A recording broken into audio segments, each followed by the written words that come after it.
जीना हो गया है दुश्वार, हम बिल्कुल परेशान हो गए यार। अब नहीं चाहिए मोदी सरकार, अब नहीं चाहिए, अब नहीं चाहिए। देश की महिलाओं को नहीं चाहिए, देश की बेटियों को नहीं चाहिए, देश की आधी आबादी को नहीं चाहिए, किसी कीमत पे नहीं चाहिए मोदी सरकार। जब 2014 में पहली बार नरेंद्र मोदी की सरकार देश में बनी थी तो बड़े बड़े नारे और बड़े बड़े वादे किए गए थे कि बहुत हुआ महिलाओं पे वार, अब की बार मोदी सरकार, बेटी बचाओ बेटी पढ़ाओ। पर क्या 9 सालों में हमने ऐसी कोई चीज महसूस की है जिससे महिलाओं का मान सम्मान इस देश की सरकार ने बढ़ाया हो? हमारा देश, आज क्रोधित हूँ, आप सब लोग क्रोधित हैं, हमारा देश पता नहीं किसी चीज में तरक्की किया कि नहीं किया, पर महिलाओं के प्रति जो अपराध है उसका ग्राफ पिछले 9 सालों में लगातार बढ़ता ही चला जा रहा है और देश में बैठी सरकार सुध लेने को तैयार नहीं है। उल्टा वो कहते क्या है, जब नेशनल कमीशन ऑफ वुमेन की अध्यक्षा, जिसको भारतीय जनता पार्टी की केंद्र सरकार कमीशन का अध्यक्ष बनाती है, वो ये कहती है कि ऐसी घटनाएं छत्तीसगढ़ और राजस्थान में हो रही हैं, तो छत्तीसगढ़ और राजस्थान भी तो हमारे हिंदुस्तान की ही धरती का राज्य है, वहां पे ऐसी घटनाएं क्यों हो रही हैं? आप में से कितनों को लगता है कि अगर वो वीडियो वायरल नहीं हुआ होता, अगर वो वीडियो लोगों तक नहीं पहुंचा होता, तो ये अंधी बहरी सरकार आज जो कह रही है कि सदन पर चर्चा होनी चाहिए, वो चर्चा के नाम पे तैयार होती? कोई तैयार होती? नहीं तैयार होती, कभी नहीं तैयार होती। वो इस पूरे मामले को लिपापोती करके खत्म करना चाहते थे। खुद वहाँ के मुख्यमंत्री ये कहते हैं कि it is just a single incident, there has been thousand such incidents and 100 such FIRs. तो ये सवाल पूछती हूँ मणिपुर के मुख्यमंत्री से, ऐसी घटनाएं हुई क्यों?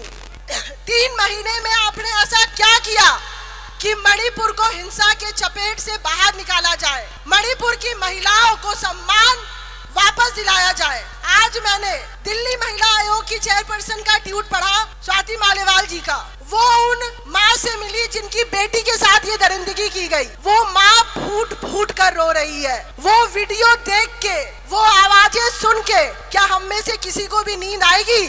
हमें right to equality, right to equality का अधिकार दे दिया है, पर आज बहुत पीड़ा हो रही है मन में। आज हम सभी बहुत दुखी हैं, बहुत पीड़ादायक है कि राइट टू इक्वालिटी तो दूर की बात, क्या पिछले 9 सालों में मोदी सरकार देश की महिलाओं को, मणिपुर की बेटियों को, मणिपुर की बहनों को right to live with dignity भी दे पाई है? नहीं दे पाई है। यहाँ पे बैठा हर व्यक्ति बहुत ही गुस्से में है और यहाँ से कुछ ही किलोमीटर दूर देश का संसद सत्र चल रहा है, जहाँ पे मणिपुर में चर्चा कराने को केंद्र सरकार तैयार नहीं है, वो सिर्फ एक फॉर्मेलिटी करना चाहती है। हमारे राज्यसभा सांसद संजय सिंह जी को गैर संवैधानिक तरीके से मणिपुर में हिंसा के खिलाफ आवाज उठाने के लिए उनको संसद से बाहर फेंक दिया गया। पर मैं भारतीय जनता पार्टी नरेंद्र मोदी की पूरी सरकार से ये कहने देना चाहती हूँ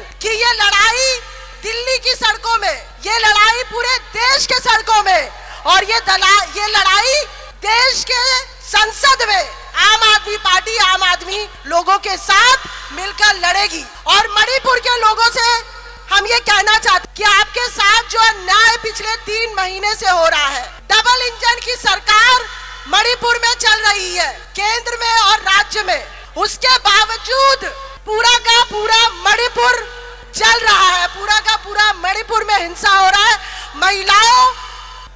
महिलाओं का शोषण किया जा रहा है, महिलाओं का अपमान किया जा रहा है, उल्टे सीधे बयानबाजी दी जा रही है। मैं इस मंच से केंद्रीय मंत्री स्मृति ईरानी जी से पूछती हूँ, ऐसे तो हर छोटे मोटी चीजों पे आप ट्वीट करती हैं, क्या मणिपुर का दुख आपको एक बार भी नहीं दिखा? 3 महीने में कितनी बार आपने सुध ली कि मणिपुर की माताओं को, बेटियों को जाकर मिले, उनकी लड़ाई लड़े? तो आज पूरा देश ये देख रहा है कि 9 सालों से केंद्र में बैठी मोदी सरकार देश की आधी आबादी, महिलाओं के सम्मान को बर्बाद करने में तुली है। वो कहते हैं जी बेटी बचाओ बेटी पढ़ाओ, हमारे लिए आज ये डर का विषय है कि हम किस तरीके से अपनी बेटियों को भाजपा के गुंडों से बचाएं। वो एक नारा दे के आए थे जो मैंने पहले कहा। इसी के साथ मैं विराम करूंगी।